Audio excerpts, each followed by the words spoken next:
Oh my goodness. Guess what? We're back with another exciting video. Okay, oh my goodness. But today we're not doing a beta read. Oh no, we're back to our grassroots, ladies and gentlemen. We are doing some writing advice. Oh my goodness. So I'm very excited. And in case you can see, I'm glowing. If you've seen the beta read videos, my monitor was once there, and now it is in front of my face. So with that being said, yeah. So let's get into some writing advice on world building, which is very interesting. As you guys know, I don't edit these videos; I just kind of go off the dome. So let's have some fun. But really quick, let's get some likes and plugs out the way. Like and subscribe to the channel. Oh my goodness. Here is some books of mine. Not Every Star in the Night. Oh my goodness, so scary. My second book, Bright Dreadful Sun. Ooh, wow. And of course, the Yamikage, A New Dawn, which the ebook for the sequel was just uploaded the other day. Very excited.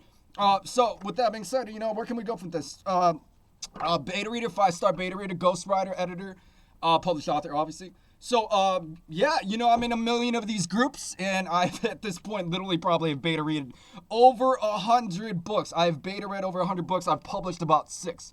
So we're not here to talk about my books, people. We're here to talk about your books, and hopefully I'm not lagging. And hopefully there's good sound, because sometimes I upload videos and there's no sound, and I gotta do them over. Anyways, yeah, so a few things. I've been reading some Greek mythology, playing Genshin Impact, and wow. Reading a lot of people's manuscripts over and over and over. Also been writing. So as you guys know, I'm a fantasy author, sci-fi author, horror author. But the point is, a lot of people are starting to get really confused, especially when they start off. This is not necessarily directed towards people that are already published and all that. This is more towards people that are just kind of dipping their feet in the water, or maybe they're intermediate, or maybe they are advanced and they just want to, get a different perspective. I don't know. Anyways, so this is one of those things I did not have trouble with starting out, but I noticed a lot of people do have trouble with. So let's just jump right into it. World building, it's basically when you build a world for your fantasy novel, or your just regular novel. I don't know. It could be so many different things. You could even technically world build on Earth.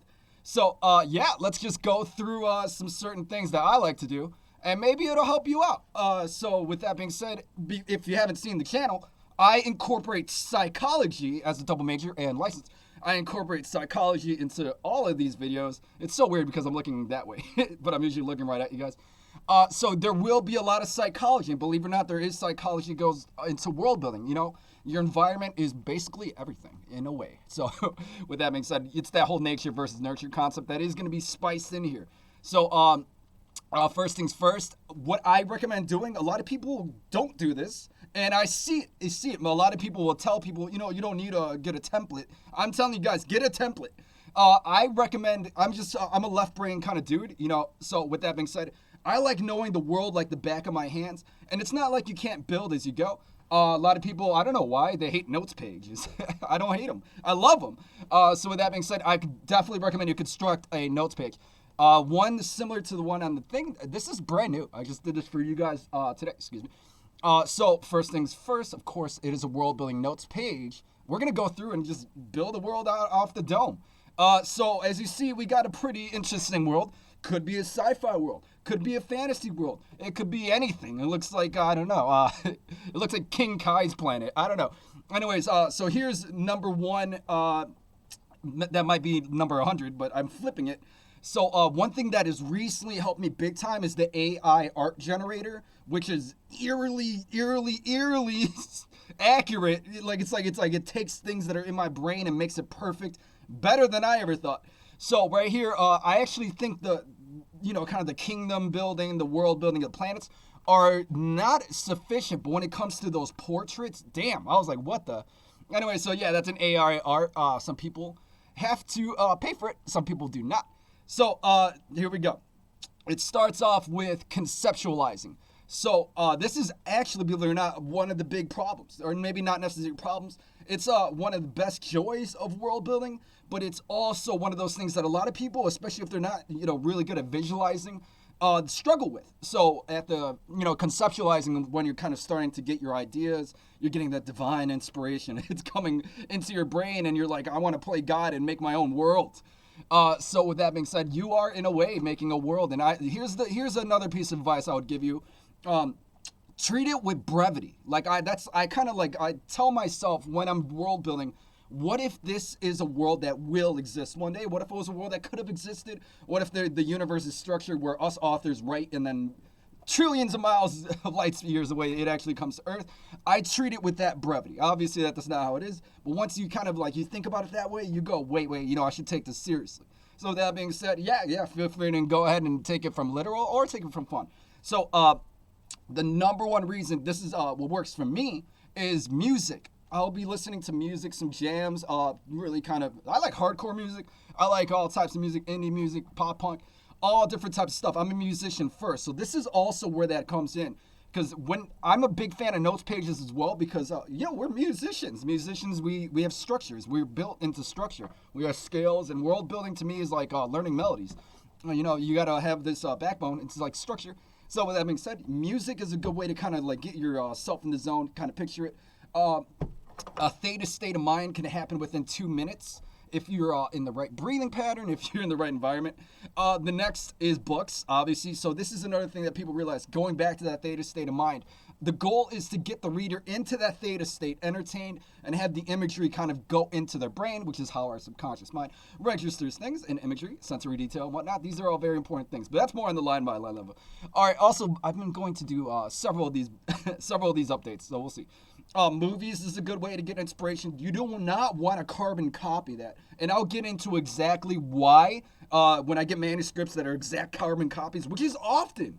It is often. I get so many manuscripts that are just like Game of Thrones, just like Star Wars. You believe it or not, there's literally so many manuscripts that they copy and they don't even understand they're copying it. So when you're taking inspiration from visual arts such as plays, movies, make sure that you're not stealing, because this happens on a subconscious level as well. I've seen it happen on subconscious level.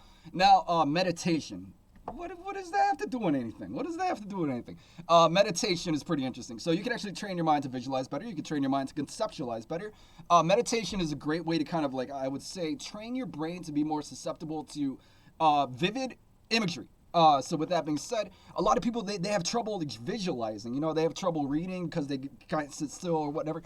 If you want to practice meditation, I recommend that, because that literally is taking speed reading for me to a new level. And as we know, with speed reading, we don't internalize dialogue, we form images. So pretty interesting. If meditation's not your thing, maybe you're not not necessarily a religious thing anymore, but take a walk. Go ahead and get yourself out there in nature, and let's get into some rough stuff here. Obviously, I don't have any of these in front of my face right now. I don't depend on them. So with that being said, now you might be thinking, oh, I got a novel to write. What do I do? So with that being said, let's get some notes out the way. Can I write and record? The answer is maybe. Yes. So let's just write some tips. Don't assume the reader knows. This is the biggest run. Don't assume the reader knows what you're talking about. This is the biggest thing that I see all the time with world building. Don't assume the reader owls. Ow! Don't assume the reader knows what an elf is. Don't assume the reader knows what, a centaur is. Or look, here's another thing too. Make the foreign feel familiar. Make foreign feel familiar. That is the goal, to create this giant foreign world that makes no sense, but make it make sense to the reader. Make it feel like they know that place. That's kind of what you do. Like, how many of you know Hogwarts? You guys can probably walk around the thing and go give somebody a tour over there. Some of you guys.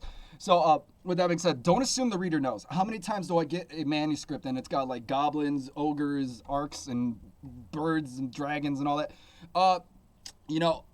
You shouldn't assume that, elves, because I've gotten manuscript where elves are cannibal stabbers, and I've gotten manuscripts where elves are like happy-go-lucky party people or something.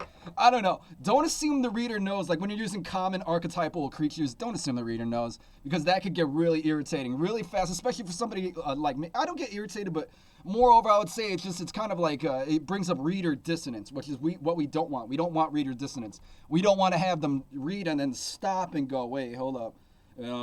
You want to keep a steady, nice river, and then deviate with purpose. So if another thing too is, if you've got like archetypal creatures in your novel, how can yours be different? How can your orc look different? How can your orc act different? Or, I don't even like using orcs, but whatever, elves. Elves is the number one. I don't know what it is about the human psyche. They love elves. To me, an elf, it was like, to me, I don't know. It's like just a pointy-eared dude. I really can't, I don't know. I don't know. I've read, mythology or whatever. I've read folk tales, but I want you guys to realize that, not everybody knows what that is. So with that being said, and if anything, make it different. Find your unique characteristics. Because a lot of people, when I say that, they go, well, everybody knows what an elf is. Really? Really? Everybody knows what an elf is? Okay, what is an elf is? And then they'll be like, well, an elf is an elf. What? So yeah. Anyways, continue on. Make the foreign feel familiar. Yeah, get some familiarity, some relatability, and some memorability. That's the key there. So let's make a. I'm just gonna go for the top to show you guys how easy this can be. Can be. Not is, but can be. So let's name this world Can Be. The world of Can Be. Can Be. The planet Can Be. Okay, so now we got the planet Can Be. Okay, so let's just say I've been listening to this jam and I got this whole terrain in my brain. Terrain brain. Man, I got a case of the terrain brains. So let's focus up. Let's go to genre. And I'll show you guys how you can do this for all the genres actually. Because world building isn't always about building this giant fantasy hoo-ha land. It could be building Earth in a different way. Dystopian society is a big genre that people love. So let's go with sci-fi dystopia. Now I do believe Kindle does have this as a sub thing. Dystopia. Disturbia. So okay, now we're in the sci-fi world. Let's refer back to that thing at the top. It's a planet. You guys stay with me. This is some good stuff. I say, yeah, there it is. The world. That's gonna be the world of Can Be. Oh my goodness, Can Be dandy. So we're in this sci-fi world, and let's just say it's nowhere near our world. So this is where things can get really fun, because you don't always have to be comparative. You really don't. You don't have to compare things to Earth, and especially just physically, it's just not gonna compare.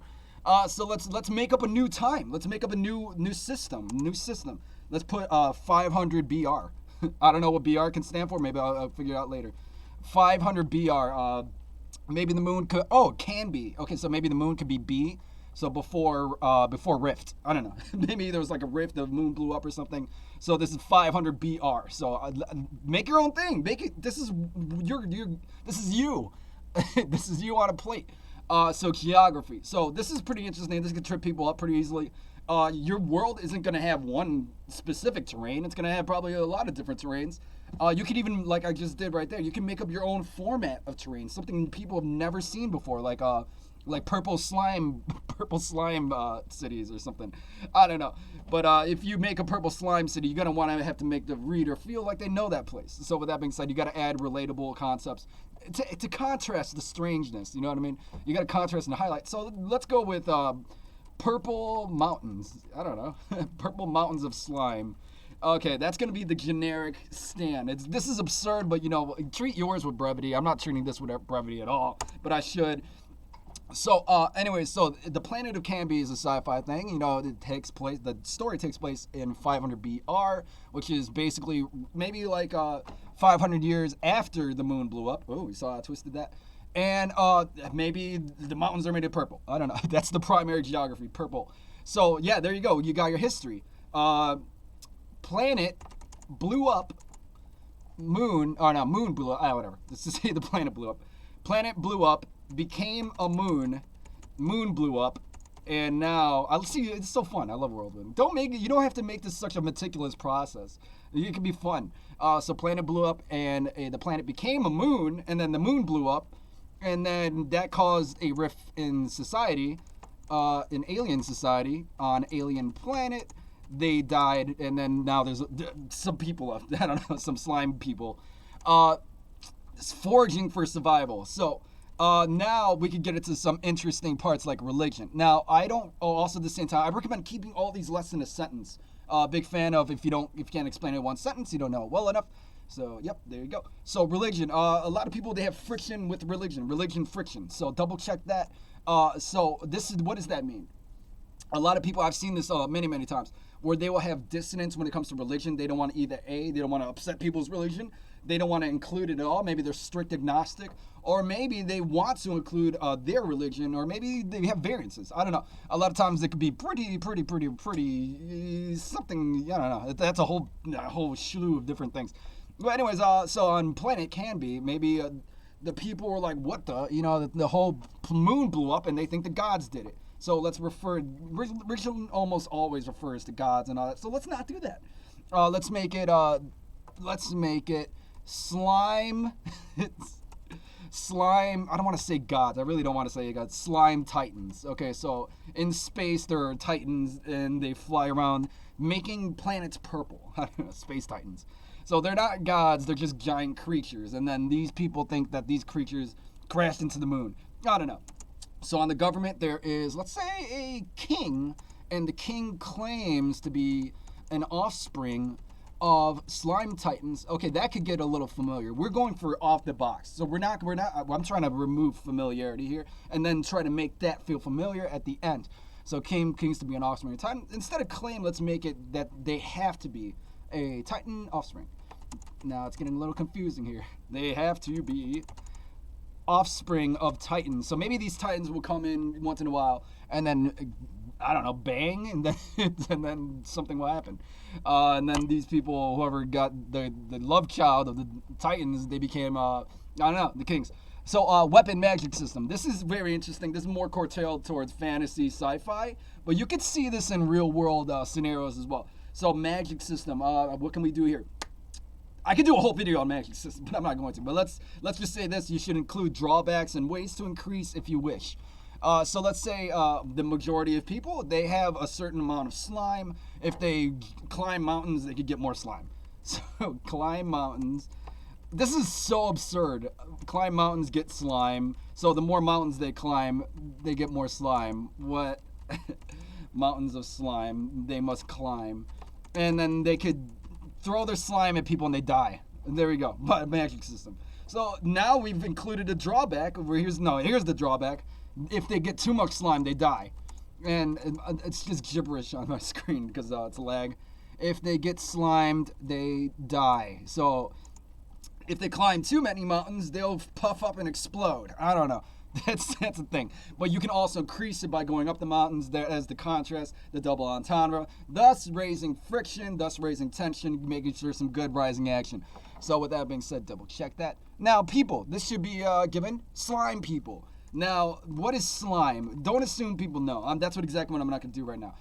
Don't assume people, don't assume slime people. So with that being said, if you know what slime is, it's just a bunch of muck. It's just like a bunch of gross nastiness. But let's make it something different. Let's make it slime is air mixed with, this is weird.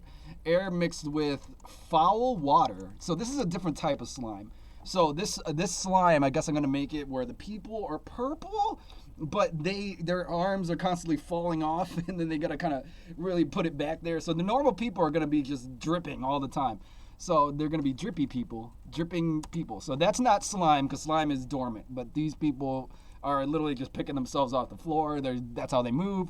Now that does sound a little bit too similar to normal slime, but let's just keep that right there. Anyways. So language, bubble language, that's pretty much even. So George R. R. Martin, we know these guys, these big head honchos, they're able to create literal own languages. What's that guy's name? J.J. Abrams. He made a language for Avatar. If you want to take it to the 0 to 100 and you make your own language, boom, that's awesome. Now my go-to, you could take my tip. My go-to is I'll take a different dead language and I'll simply just reverse the letters. So let's say Latin, for example. I'll just natio. I'll literally just take Latin and I'll flip it backwards, and then kind of like Sims language. You really would. It's a game where people talk like a bunch of bozos. Anyways, occupations. Slime people eat birds. So bird miners, and birds come out of rocks here. Birds come out of rocks. This video is gonna be like, what? Okay, see past the nonsense. Get to the grassroots, and you'll see what's going on here. So bird beaks, it falls over another. This is so simple. You can do it in like 10 minutes. Bird beaks are currency. So the slime people, they get bird beaks, and that's it. And then they eat the bird body, and they absorb it. Okay, so now we've got this most ridiculous planet. Let's just go back from the top and make sure we're hitting the check marks. So world building, wonderful. Okay, we got a new world, and I could write a novel about this right there, off the dome. So this is slime planet. Planet can be So usually, if I were to take this super serial, I'd be, kind of jamming out, reading, playing music, or reading a book or something, or doing some of these things right here, conceptualizing. This is when people talk about world building. Oftentimes, this is what they get tripped up about, the conceptualization. This is when they start asking for advice, and this is why I'm giving you the video. So pay attention to this. There's a reason this is number one. I would enlarge this, but I'm not going to. Go find your way, your method of conceptualization. Everybody's got a different, but just based on how the brain works, you want to get into your theta state of minds where these can kind of emerge. So with that being said, these are great ways to do it. Anyways, here's the world building statistics. Interesting template, something you can use, or you don't have to use. Planet can be, that's the name of the planet. We're in the sci-fi dystopia genre. 500 BR. What's pretty interesting is we made our own set of time, our own system of time. Somewhat similar, but not really. And the geography is mostly purple, purple mountains of slime. And then once upon a time, the planet blew up, and then the moon blew up, and now it caused a rift on alien planet, making everybody slime people. And then the religion is there's a race of slime titans that were on the other half of the planet that flew that way, and now the people that live there are gigantic titans, and they come to this planet and bang, and then they go all the way back over there, and then that's it. So once they come to that planet, bang, they declare a king. It only happens once every billion years. I don't know. So magic system, they climb on top of mountains to throw slime at each other. And then if they get too much slime, if they get slimed up, then they die. But at the same time, they need to get more slime in order to become more powerful. So they're always in that constant power balance. And that's where a lot of tension could go. I already boom with that. So slime people, they're mixed with kind of air mixed with foul water, so they probably smell bad. Don't be afraid of sensory. Bubble language, the bubbles just pop out of their body or whatever. So the normal people, their average occupation is to go into the mines and mine birds, which birds come out of rocks. And then here we go. This is complete funny nonsense, but it's cool. And then so bird beaks are how they get money, I guess, and then bird bodies what they eat. All right. Whew. So we've got the most ridiculous world of all time. So, ladies and gentlemen, see past the planet can be and go down to the grassroots of what I'm talking about here. The point of the matter is to know your world, know it, and don't. You can build as you go, but I find that comes up with. And this is from experience. I got so many manuscripts where you could tell they're building as they go, and they get lost. They get lost in their own world, and that's so easy to happen. Look at, I have it written down. I already almost got lost. You know what I mean? So. If you're one of those, just write as you go, just build as you go. What I would recommend is, yes, continue to build as you go, but also have a strong template or a strong foundation so you don't get lost. So yeah, you could have your template. It doesn't mean it's frozen in time. Go ahead and, get one. I recommend getting one because that's just common sense. In my humble opinion, it's like writing a song without no song structure. It turns into freeform jazz. And then when you got freeform jazz, somebody's saying, okay, go back to the 15th measure. And you're like, what? I forgot what I played there. So that's the difference. I bring a lot of music into this, and I bring a lot of psychology.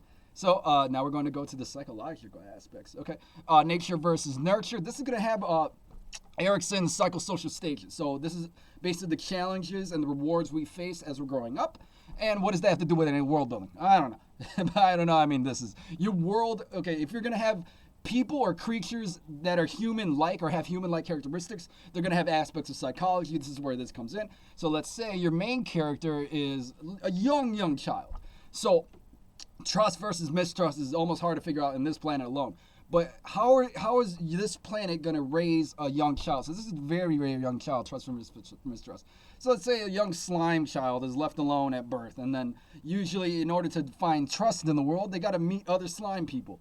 And if they find mistrust, they become evil. This is literally where a lot of problems in real life happen. Trust versus mistrust. If they're in a abusive situation, or maybe things have gone wrong, and maybe something horrible happens to them, they grow up sometimes, and it'll knock down a lot of these. So when you could bring that dreadful tension to a character, you could really add that relatability factor. Next is industry versus inferior. Let's say this is where basically young kids, but not so young, maybe like kind of like first, second grade, third grade. This is where they're trying to become basically like be able to do things for themselves. They want to be industrious. They want to be able to do everything. So in this psychosocial stage, you should encourage a level of independence. And if they are made to feel inferior, this happens in real life. All of this happens in real life. We're like, no, you can't do it. You're bad, bad, bad. And then they're told that they're bad, they become bad. This is a great way to build villains. Like literally, if you look on the screen, this is I should probably make this video too. But boom. So if you want to construct a great hero, maybe go ahead and fill out the left side. And if you want to construct a great villain, go ahead and fill out this right side. Anyways, ego identity versus role confusion. That's teenage years. So maybe slime person is like, oh, what can I do? What should I do in my life? So when you go through role, this is actually a very fluctuating psychosocial role, because when you're a teenager, this really kind of fluctuates a little bit. But anyway, so role confusion, you're trying to find out who you are. Yeah, maybe you're a young slime author. You know, I want to be an author. Then the next day, I want to do this. I want to do that. And then you never really find yourself. That could be this. Now, that was a little bit me, still is a little bit me, but it's not a bad thing. Because if you can hanker down and get it done, then that's one thing. What you don't want is to be super confused, and you want to find your own identity. You want to be like, okay, I'm a multi-hyphenate. I've decided that. You know, I've decided that I'm not going to be lost. I'm going to fixate on all the things that I find interesting. So if you're comfortable being a jack of all trades, you're comfortable being a jack of all trades. If you're comfortable being, you want to be a doctor, then that's your role. Boom. So then you got intimacy versus isolation, which is young adults. They're trying to find their lovers, and if they don't find their lovers, they're isolated, and then that could lead to a whole slew of different things in the next. These build on each other. So if one falls, the whole thing could kind of wobble a little bit. So with that being said, and that's real life, so it could be quite tragic. But you know, hey, maybe go ahead and look through this and see. This is also great for character construction. But the point is, how can role confusion happen on planet Canby? You know, maybe basically, maybe they don't want to become a slime miner. Maybe they don't want to be a bird miner, and they want to do something else. But everybody's telling them you got to be a bird guy, and they're like, I don't want to be a bird. I want to be something new. So now they go through that crisis. And if you're younger or now a little bit older, young adult, maybe they're on planet Canby, the slime planet.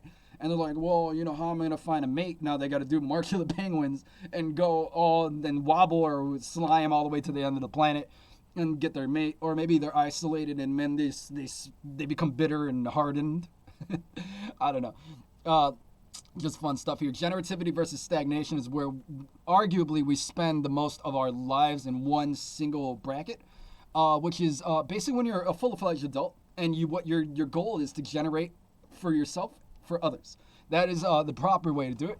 But if you're stagnant, then maybe you fall into addiction, or maybe you're just not doing it. You're just kind of like just sitting there. So that is the psychosocial stage there. Maybe Slime is a horrible miner, and he's like, I'm gonna be stuck doing this for the rest of my life. He's stagnant. But if he's generative, maybe he's the I gotta get the most slime. I want to help as much people as I can. That's a great way to do it. So find out ways that your characters can be generative in these worlds. That's the point. All of this is building back to world building. So if you guys are still with me, this is probably the last. This is the last stage we go through is integrity versus despair. So maybe your main character, Mr. Slime, is sitting there and was going, you know, have I lived a good life on Aeon? You know, or not Aeon. That's my planet. That's the planet I use in Yamikage. Have I spent a good life on planet Canby? You know, this is before you die. You want to feel integrity and you want to say, I'm satisfied with the life I lived.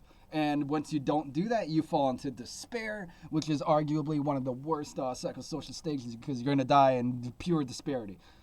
So, I don't know. These are many things. So how can your world, you know, kind of create a situation where most people are going to die in despair or rather integrity? So if Mr. King is tyrannical, the Slime King is tyrannical, maybe a lot of people will die in despair. It doesn't matter. Anyways, the point is all of this builds on each other, and there's so much more you can go through. And let's just kind of review. So recap real quick. World building, and I'm going to do several of these actually because I've gotten sparks. It just flies. It just really goes. So world building. Feel free to help with AI generation or a freelancer or maybe build your own stuff. I've seen people draw their own things, and that turns out pretty well sometimes. Not all the time. AI is a great art. I'm very for it, actually. I'm very for it. At this point in time, I'm for it. Conceptualizing. Number one problem, it's not the stats. I feel like people can fill out the stats pretty easily. It's not necessarily that. It's the conceptualizing. That is the biggest thing.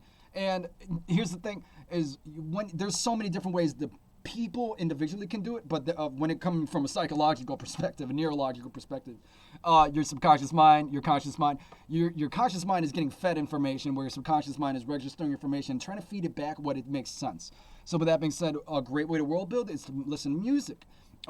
This really starts with, it's kind of weird how writing comes from many different places. So maybe you can listen to music and be like, oh, I got an idea for, this, that, and the other. And then maybe you're listening to reading other books and you're like, okay, I don't want to copy this, but I could do something different. I could add a variance to this. Or movies are a great way to do it. The point is right there, don't copy and paste, because look, literally I've received 100 manuscripts. I think I've been counting. And at this point, you can tell. And here's the problem too, is a lot of people don't know they're copying. Make the foreign feel familiar, yes, but don't assume the reader knows. Go ahead and meditate if you want. Meditation is more for long-term increasing of the skill. So if you want to meditate for a deliberate reason, if you're like, okay, I want to meditate to conceptualize, you'd probably do that. But if you make it a consistent practice over a long term, you'll be able to do a lot of amazing things with your mind.